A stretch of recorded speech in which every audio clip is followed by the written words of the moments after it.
देखिए 5 फरवरी का times of India और फ्रंट पेज पर ये बॉटम में इस न्यूज़ ने कल सबको हिला के रख दिया है। जो 3 बहनों ने आत्महत्या की है ना गाजियाबाद में, तो उसको लेकर क्या लिखा है।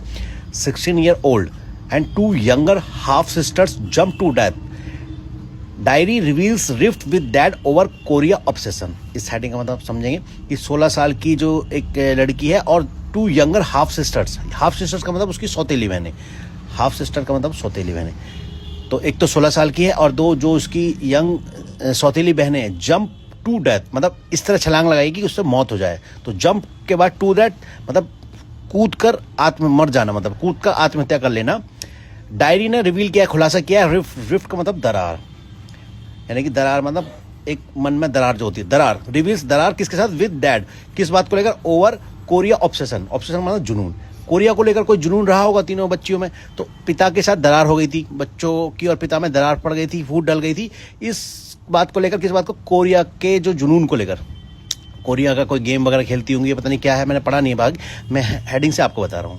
और लिखा didn't go to school were lonely, school भी नहीं गई थी और अकेली थी। और देखो ये सुसाइड नोट में क्या लिखा है, देखो आप, लिखा है इस डायरी में जो कुछ भी लिखा है वो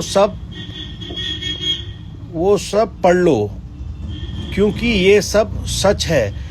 read now, I am really sorry और सॉरी पापा। देखो ये बच्चों ने ये सुसाइड नोट लिख के फिर जंप लगा दिया बिल्डिंग से। बाकी पेज नंबर 2 पर देखते हैं क्या लिखा है। देखिए पेज नंबर 2 पूरा का पूरा इसी घटना को लेकर। और देखो ये बड़ी बड़ी हेडिंग में लिखा है राइटिंग ऑन सिस्टर्स वॉल। अच्छा ये एक इडियम होता है, राइटिंग ऑन द वॉल मतलब जो आने वाला खतरा लिखा होता है, जो आने वाले खतरे को जो इंडिकेट करते हैं, राइटिंग ऑन द वॉल। लेकिन यहाँ बहनें हैं तो राइटिंग ऑन सिस्टर्स वॉल, उन्होंने अपने क्या लिखा दीवार पर, देखो ये लिखा हुआ है। थोड़ा रिलेट किया है, ईडियम के साथ रिलेट किया है। लेकिन जो घटना हुई है कल, वेरी वेरी अलोन, बहुत ज़्यादा अपने आप को अकेला कह के गई हैं तीनों बहनें। पिता के साथ कुछ प्रॉब्लम थी, कोरियन जुनून को लेकर लिखा they wanted us to accept Korean culture went into a shell when we refused, ऐसा पिता का कहना है। देखो पिता ने कहा है ये सारी बातें, क्या कहा है कि वो चाहते थे कि कोरिया के कल्चर को हम अपना लें, और जब हमने मना कर दिया तो वेंट इनटू अ शैल मतलब वो एकांत में चली गई, मतलब एक बिल्कुल चुप हो गई, शांत हो गई जब हमने मना कर दिया इस बात का कि नहीं। और लिखा है childhood photos found stone on floor, बिखरी हुई, स्टोन का मतलब बिखरी हुई, उनके फ्लोर पर बिखरी हुई थी बचपन की फोटो हैं, उनकी तस्वीरें। और लिखा है didn't go to school since Covid से लेकर अब तक वो स्कूल नहीं गई थी।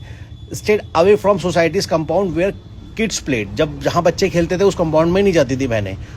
और देखिए लिखा ना राइटिंग ऑन सिस्टर्स वॉल, जो ईडियम भी होता है राइटिंग ऑन द वॉल। तो क्या लिखे गई हैं बहनें, जो तीनों बहनें ना, लिखे गई हैं make me a heart of broken, मतलब ये कहीं ना कहीं देखो ये हताशा सी अपनी लिख के गई हैं दीवार पर।